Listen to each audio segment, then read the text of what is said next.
In today's episode, we are previewing Virginia.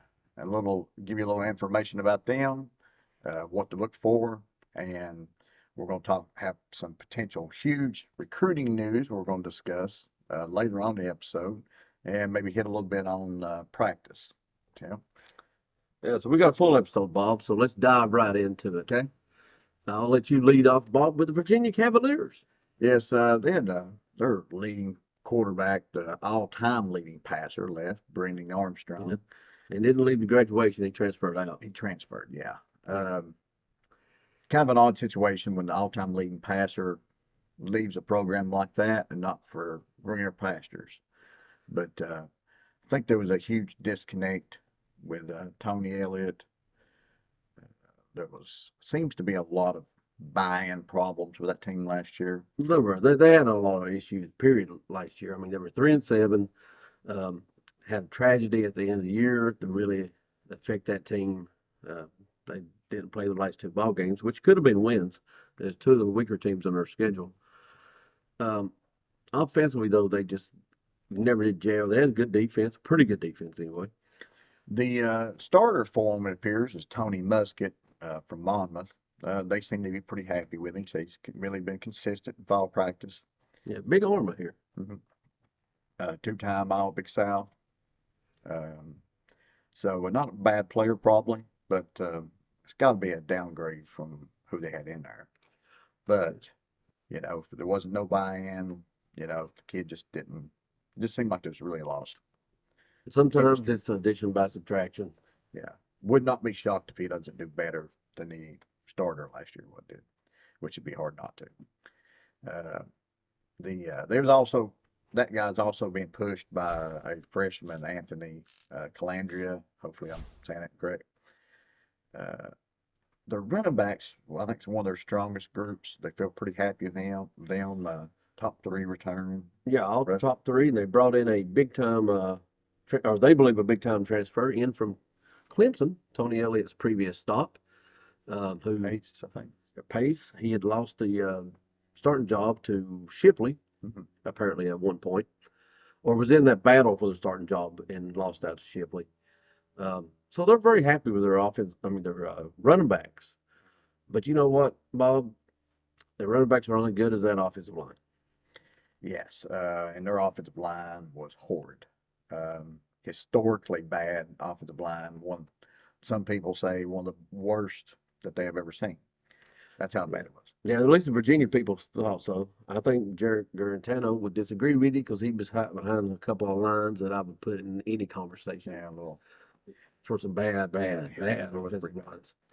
But they lost three starters, had three offensive line transfers in, and have had some injury issues in fall camp. Their projected right tackle probably not going to make it back for the Tennessee game. Their left tackle's been banged up a little bit, but probably he is supposed to be back, I think, this week. But a lot of issues there. They lost their top 5 wide receivers, Tim, from last year. But now, yeah, that's tough right there. That's tough. But now one of them, Malachi Fields, he's returning from injury.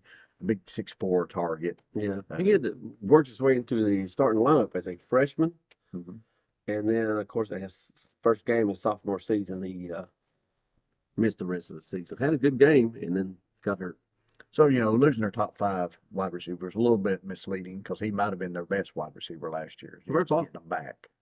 And they had a transfer from Northwestern, Malik Washington, totally opposite kind of wide receiver at 5'8".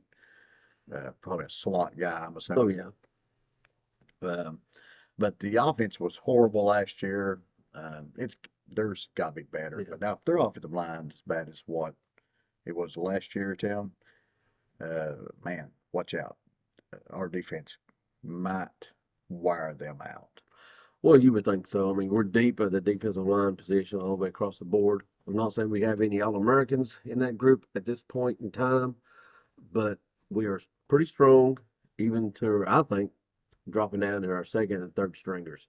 So we could have a feast. We could. Don't normally mention backup quarterbacks, but this guy might play a lot. They could. Yeah. just Good. because the other guy might be in the tent. Uh, Well, like the Pitt quarterbacks from last year when we kept knocking them out. If we could have another replay of that. very possible. Yep. Guys, as always, we do thank you for watching. And if you enjoy talking Tennessee football, being a Big Orange fan, then hit that subscribe button, hit the like and the notification bell so you'll see us on the next go around, and share it with a friend. Spread the word, and let's talk some Big Orange football this year. All right, let's get back into it, Bob. Okay. But now their strong suit was their defense. Very strong defensive line. Jameer Carter, possibly a nose NFL guy, possibly. Some people say their best player is Chico Bennett, the pass rusher on that Leo spot. We don't know for sure, but it appears that he's probably out, maybe out for a while with a freak knee injury.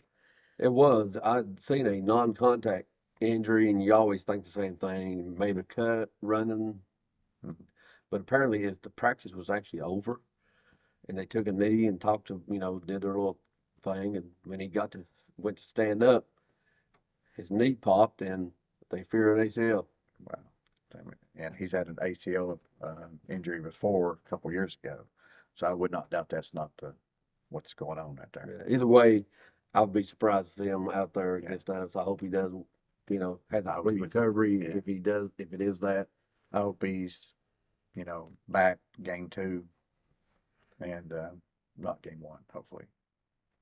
But they really strong at corner last year and safety. They were very good defensive backfield, but 2 of the guys have gone.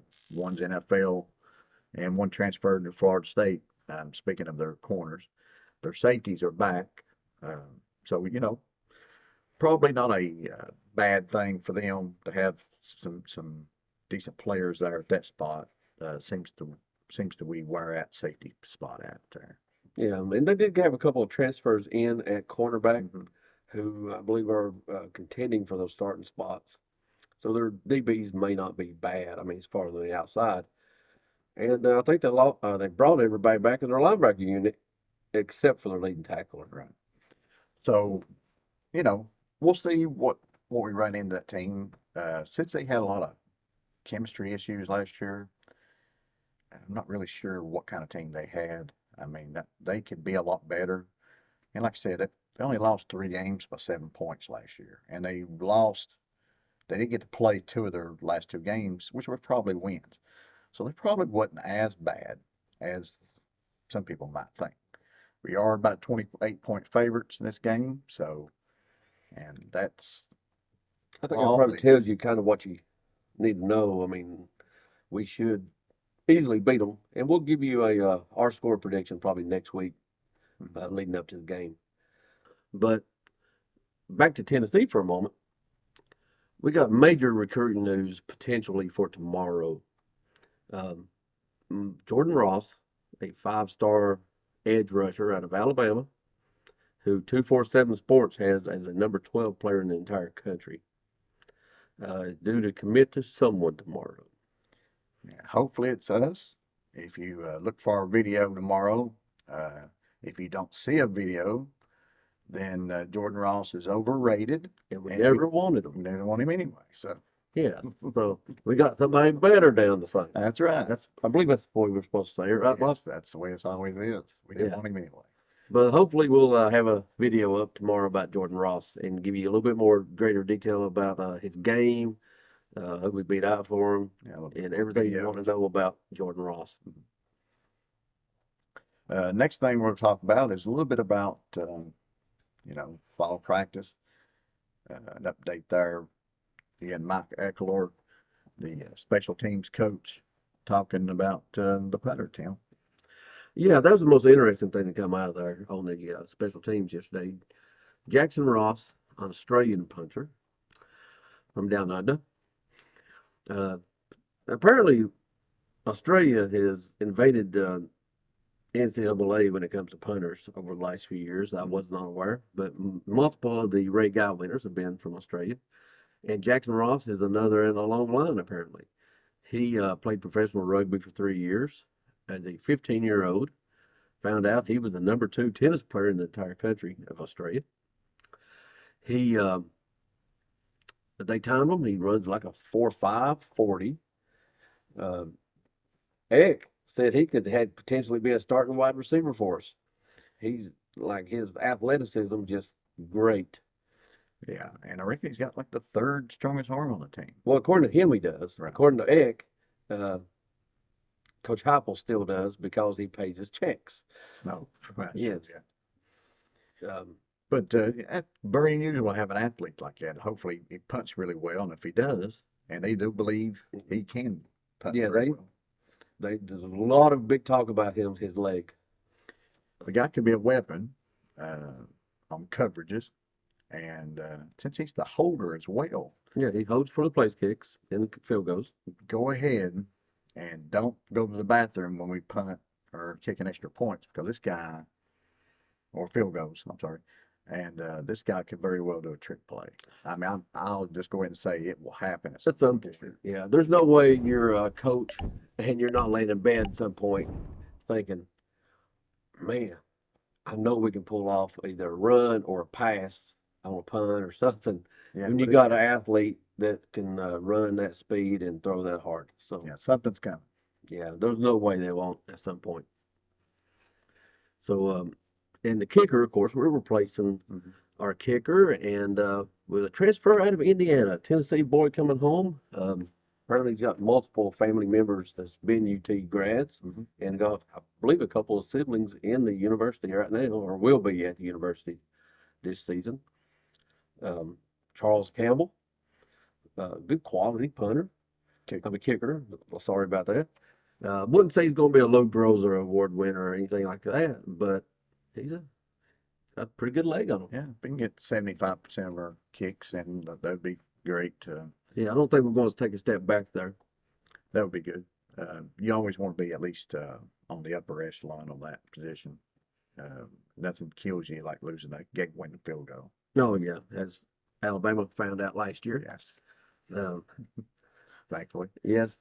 And of course, he also spoke about D. Williams, who is potentially, he said, the best punt returner in the country, and I would not argue that. Oh, yeah. I hope we see a lot of D. Williams this year. A lot. Because that's probably a good sign for our defense. Yeah, and he's going to flip the field position for us, set up the offense, put them in good positions. Wouldn't be surprised if he takes a couple to the house. I really like him. And well, the only thing that kept from not seeing him as much last year, a lot of teams felt like they had to go for it on 4th down. Which, that's good as long as they don't convert. Yeah, that's what kept Virginia. I mean, listen, Virginia, I've got them on my mind, but Florida in that game last year, they went for it and they made it. And then Kelly down at LSU thought he'd try the same thing, and he didn't make it. And that's probably why the score got away on LSU. So, you roll the dice, you get it, you stay with us. But if you don't, all of a sudden it becomes a blowout. But also, we all had Coach Mack met with the media also, and obviously he loves his room. Stronger. I'm happy with them. And he is too. Apparently, Jalen Wright has just beginning to separate himself from the rest of the field, though. He mentioned how he's really come along, handled himself as a professional, has taken care of his body, transformed his body, starting to do all the little things that the coaches look for, and not just a speed guy anymore. He mentioned when he first got there, he just wanted, run around people. And they want to bounce everything outside. Now he seems to want to try to keep it up the middle, and or at least try to keep it up the middle. Right, he's a running back now. Yeah, I think it's the way Mack said that he's become a running back. Not bad catching the ball either. But we have a very good running back group in general. If we can get one of them, which it looks like it's going to be right, to emerge and be one of them top, say 3-4 running backs in conference, that'd be pretty nice. Yeah, I think it's very possible. Yeah, I believe Cameron Seldon will be that guy in a year, but he's a freshman. He's not there yet. So, you know, Wright could be this year, would not be surprised, even though he's got a couple more years or another year of eligibility. If he does what is thought, you know, it's time to go. Yeah. I think I have seen some thoughts out there that he might not be here next year, hopefully in NFL and an early draft pick. Yeah. Well, guys, we hope to see you tomorrow for some major recruiting news, a big time commitment video. But until next time, go Big Orange. Go Vols.